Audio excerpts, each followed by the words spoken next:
Pag-usapan natin yan.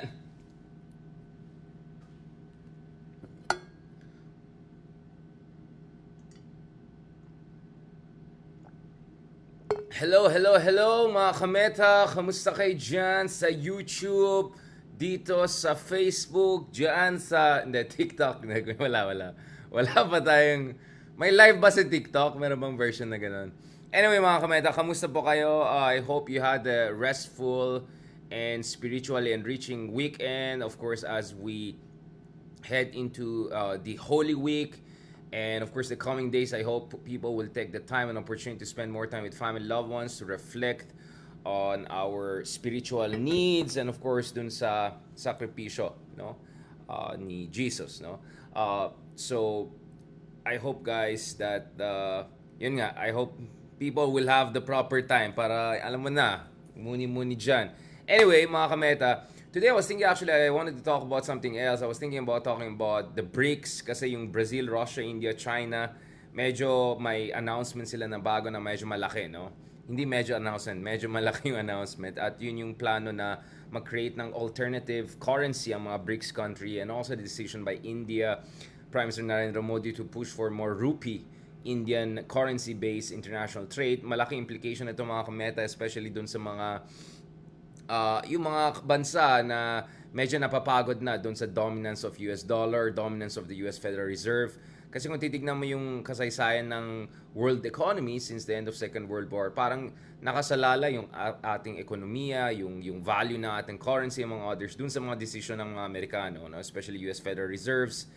And that dominance of the US dollar is something that emerging power countries are trying to challenge. So if you look at purchasing power parity, pag-usapan natin na mabuti yan later this week.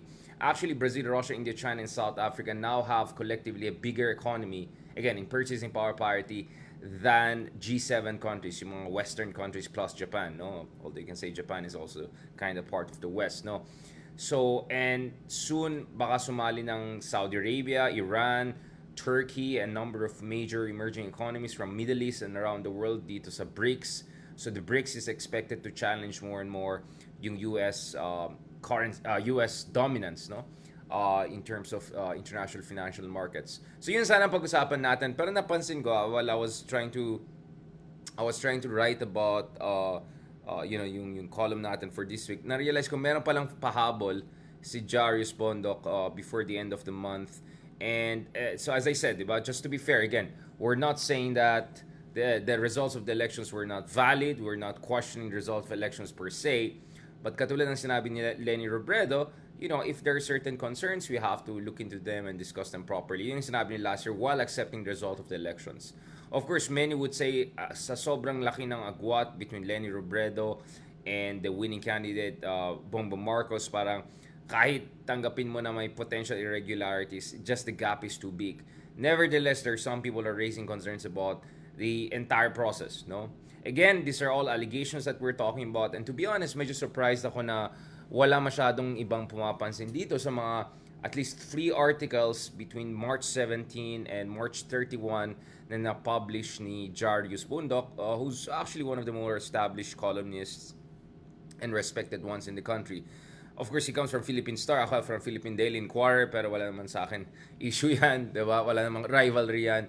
So ako, sabi ko, in the interest of fairness and in the interest of people having, obviously, interest in this issue, let's just discuss this last installment dun sa trilogy niya dito sa issue ng whether there are serious issues dun sa transmission ng results ng 2022 elections. Again, mga kameta, katulad ng pinag-usapan natin in the past, if you look at the surveys by Pulse Asia, for instance, the results of the elections were not too far from the projections of Pulse Asia, and somehow also tracked dun sa survey ng SWS. Also, of course, after the elections, a few months later, you had, of course, the Pulse Asia also conducting a survey whereby 82% of Filipinos actually accepted the result of the elections. Leni Robredo dun sa canvassing the final moment when the Congress was certifying the results of elections also did not raise any contestation. So surprisingly, despite general acceptance of the results based on the numbers in the survey we have, general acceptance of results based on at least what the camp of Leni Robredo did, it looks like hindi pa rin tapos yung hindi pa rin tapos yung yung usapan, 'di ba? At obviously I also understand because yan katulad na na-point out ng mga ka-meta natin diyan sa YouTube.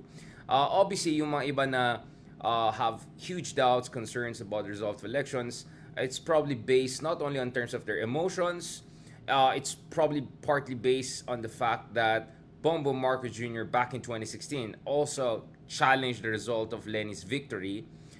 So siguro para sa kanila, this is the time na give kumbaga, 'di ba?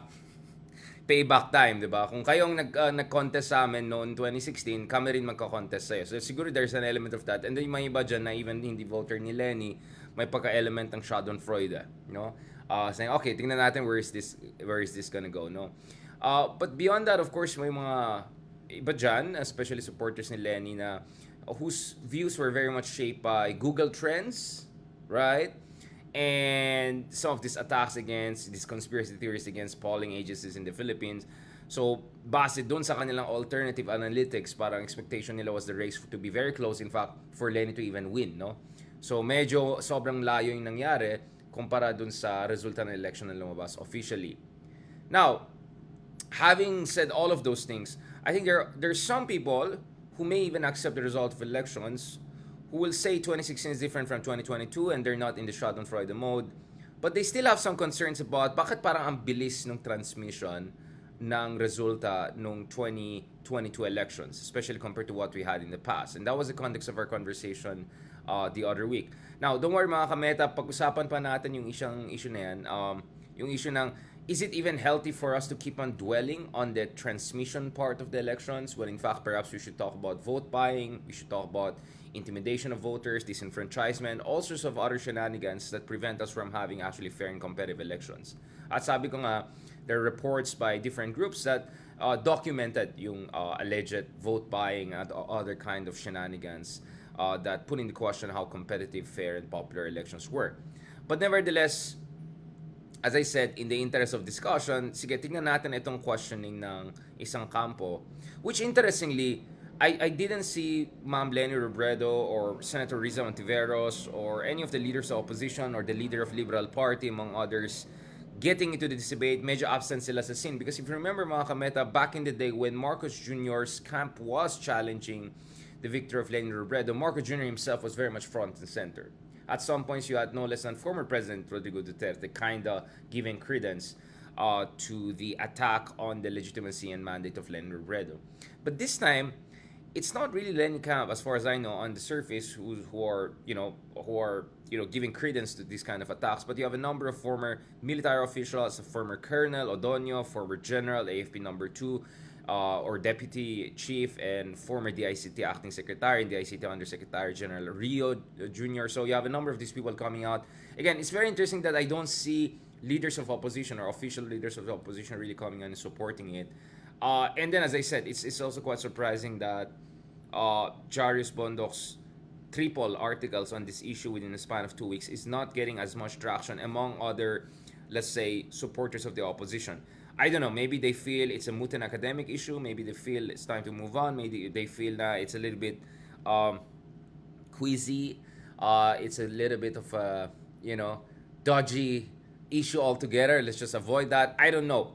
As I said, you know naman my stance on this issue. Alam naman yung stance na issue ko. For me, ang kailangan talaga ng opposition is to go beyond just thinking about what happened in 2022. They should, as early as now, think about 2025 and definitely also 2028. No, that was the bone of contention between me and some of the people who have been trying to say, no, we have to still focus on 2022. Dapat yun talagang natin. Okay. Anyway, hindi naman mutually exclusive yan eh. Kaya nga, just to say that actually the two are not mutually exclusive, for that reason, let's go back and see. So, if you look at it, see, Jarius Bondok had actually 3 different articles over the past 2 weeks or so. Grabe ah. Parang dalawa pa sa isang araw yata nun. So, the first one was this one. About NAMFREL. Right? This was the first one. And then the second one is what we discussed the other last week, mga kameta. Diba? Ito yon.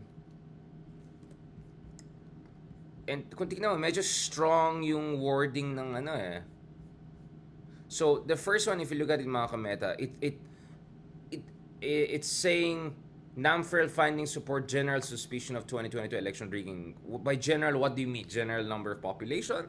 Because if surveys say 82% accepted, then it's not that general. It's a plurality minority. I don't know how you want to put it. Anyway, so actually one of the things I noticed with Jaris Bondok's articles is that it's sometimes not sure saan yung reportage, saan yung kanyang sariling opinion. Because remember, he's not writing report articles, he's writing opinion pieces, column pieces. But parang minsan kulang talaga ng quotation marks. I don't know if that's a direct quotation of Rio and Odonio. I'm not sure where were these statements made. Were they made in person to him? Were they made in a particular conference? Hindi clear sa akin. So there are times I'm not very sure where is his opinion per se, or assessment or judgment. Where is the direct quotation of others, reportage, or point argument of Rio, Odonio, NAMFREL, etc., which may not necessarily be his. Yun lang medyo na strange lang, medyo weird lang sa akin kasi for me, dapat very clear ka eh. Dapat there should be quotation mark. You should clarify saan galing quotes na yan. Was it told to you personally, etc. I know, maybe some people have their own style of writing columns, etc. But my point is, since medyo sensitive yung topic, medyo important yung topic, we have to be very clear about where these words coming from. Is this the words of the columnist? Is this the words from General Rio? Saan galing yan? Anong konteksto? Saan sinabi yan? Mahalaga yan sa akin eh. Because this is a very important issue, mga kameta. Even if sasabihin mo mutin academic na yung elections last year, nevertheless, mga kameta, di ba? Importante talaga yung issue ng election results, no? Because we're talking about also future elections in terms of confidence and trust. Because the thing is, the effect of some of these articles is that they're gonna, sow doubts, seeds of doubt about integrity of election process. So what's gonna happen in the next elections, etc. Anyway, punta tayo dito sa sa latest niya. Basahin natin yung sinabi niya dito. Kasi, ang COMELEC ay nag-submit na po ng... One second. In fairness naman sa Commission on Elections, nag-respond naman sila dun sa request for yung logs, no? Basahin natin yan, mga kameta, okay? Please feel free to also read it on your own. So, ayon kay Jaris Bondok, itong article niya, just the other day, March 31, retired General Eliseo Rio and Colonel Leonardo Donio are upset. Ayon sa kanyang, COMELEC handed them not the transmission logs, but the reception logs of election 2022 results. Okay, again, I suppose this is what Rio and Odonio are claiming. And then quotation mark deception. They decreed the act.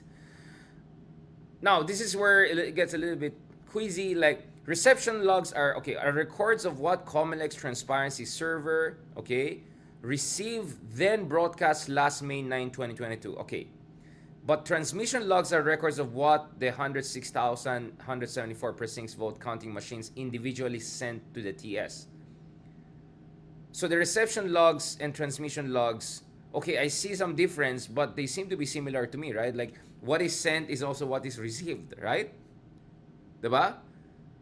Kaya this next sentence says transmission reception logs should match.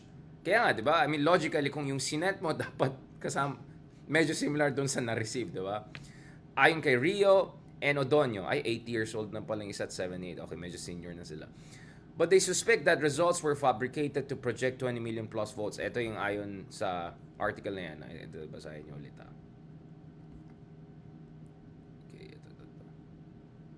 Ito. Okay. Alright. Ito yung sinasabi niya. Okay? Ito, ayon sa kanya, ito yung claim nila. A winning trend was concocted for President VP to condition the public mind. But again, my problem with the conditioning of the mind argument is that the surveys we're also saying something similar. So you're saying all of the surveys also part of the condition of the mind. If the surveys were part of the condition of the mind, did you need additional conditioning of the mind? Like, what's going on here? So si Rio again is one of the Truth and Transparency trio with ex-communister Gus Lagman and Finance Executive Institute ex-President Franklin Isaac.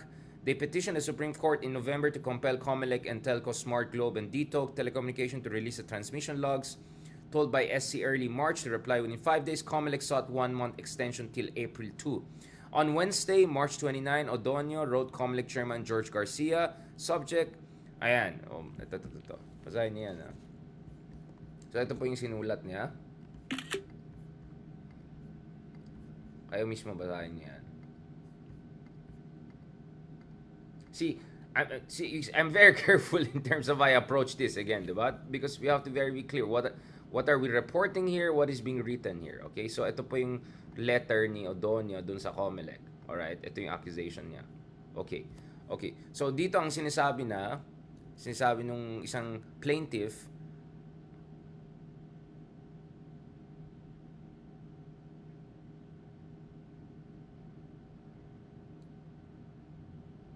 okay, sabi niya, on March 23, siya at General Rio received in good faith the transmission logs. That night, General Rio started analyzing them, only for him to find out yesterday, March, they were not transmission logs. They were reception logs put out by the Transparency Service, which supposedly received votes transmitted by precinct VCMs countrywide. Alright? Ayan, medyo strongly worded na yung statement. You can read this on your own. So, again, to be clear, I'm not gonna pretend I'm an expert in IT when it comes to... Magaling ako sa mga games, okay? Mga FIFA, sige. Pwede na rin siguro yung mga ibang games. But so I'm not gonna pretend I know this. I'm just approaching it based on what rudimentary understanding I have of the issue. And also, of course, the legal and political context of this. So ito yung sinabi nila na the accusation is may deception na nangyari, okay? Tapos biglang dito,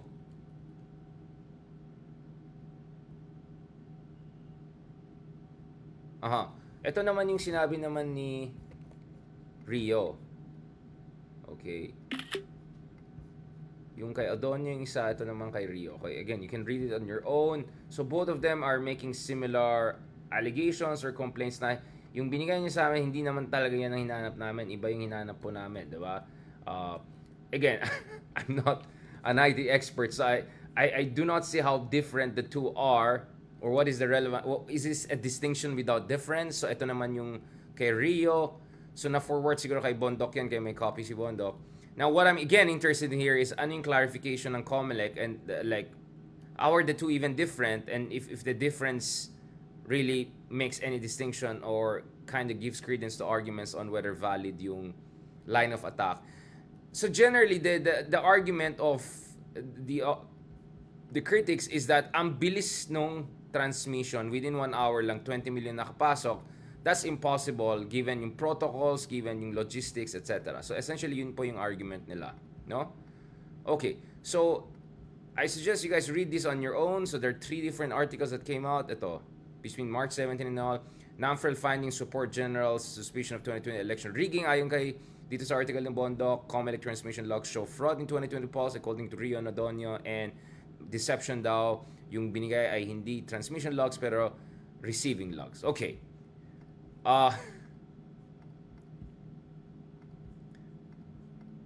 Now, as I said, parang bumibenta yung mga ganitong arguments because, of course, the context is this, diba? Back in the day, yung attack kay LENI na hindi siya valid president because may problema sa automated elections, hindi, etc., etc. So, siguro yung iba sinasabi na, why? Ito payback time naman, ganun.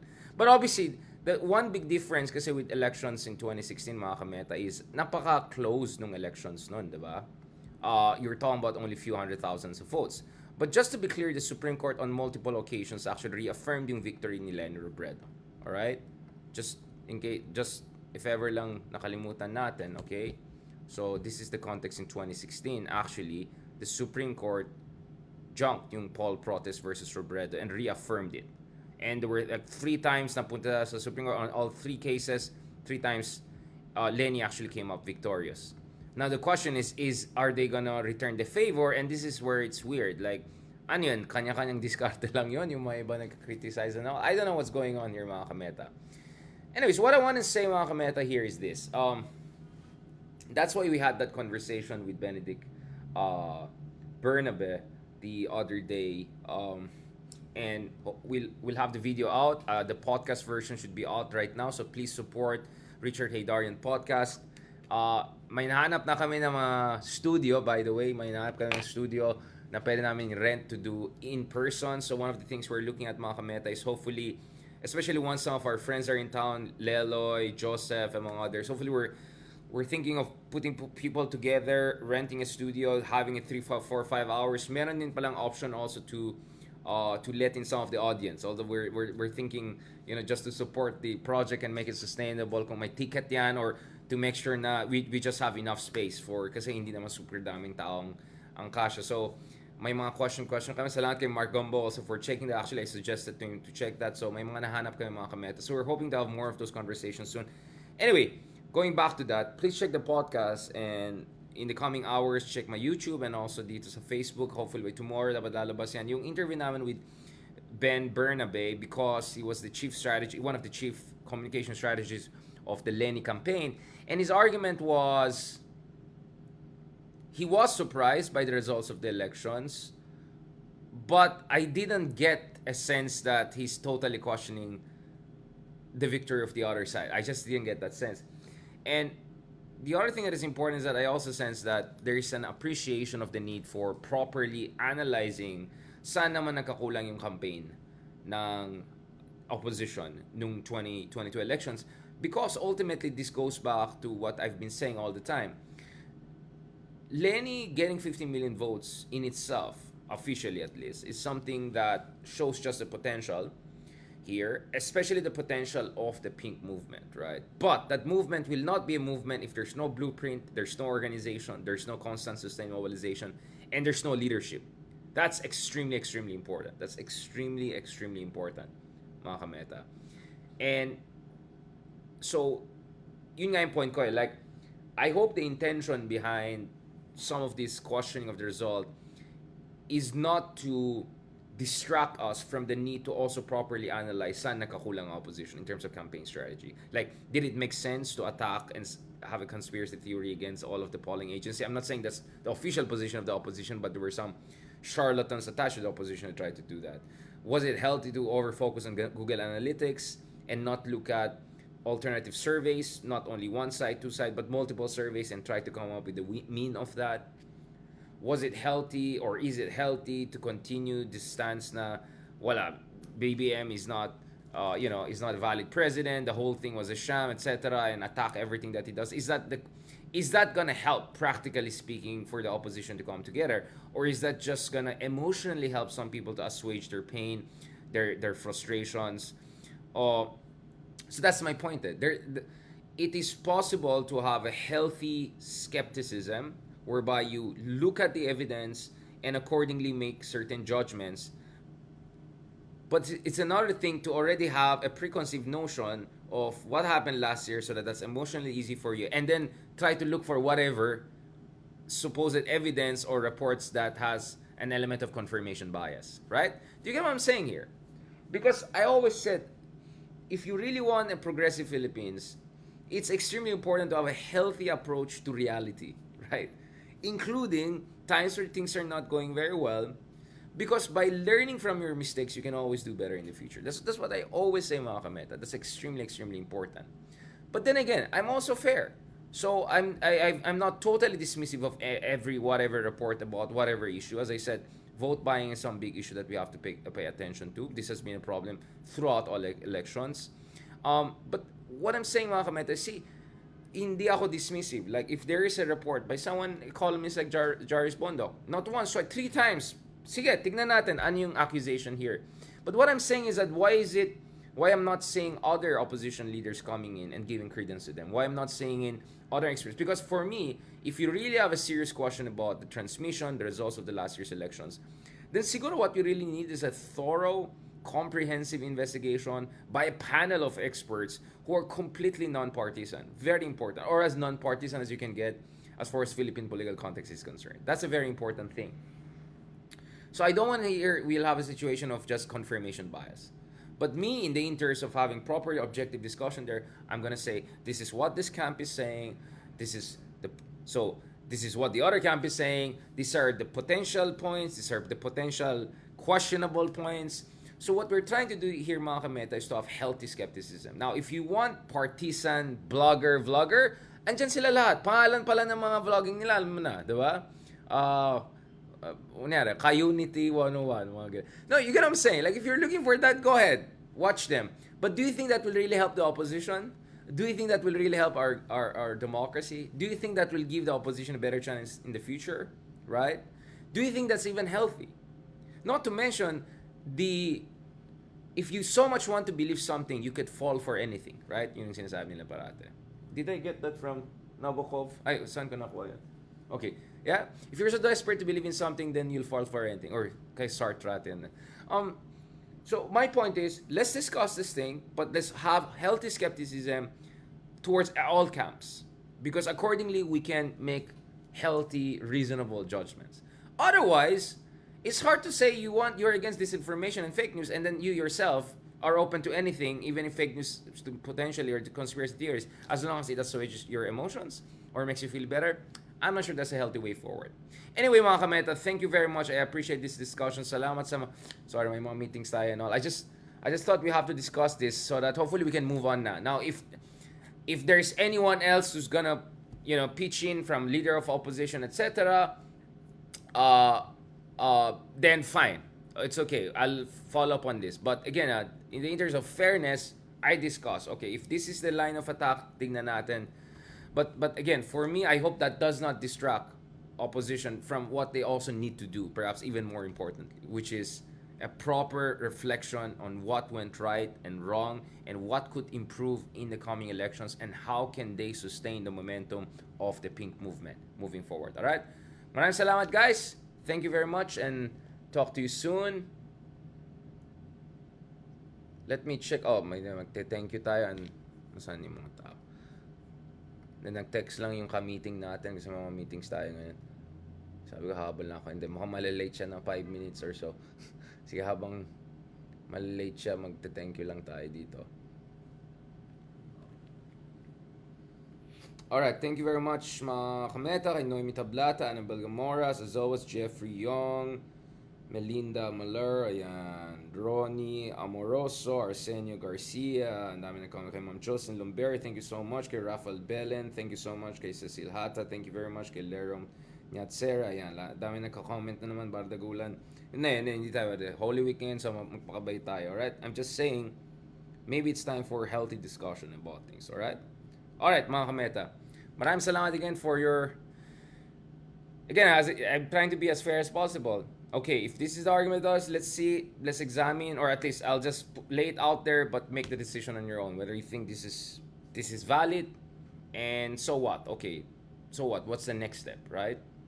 Depending on what we want for our country. Okay, maraming salamat mga kameta.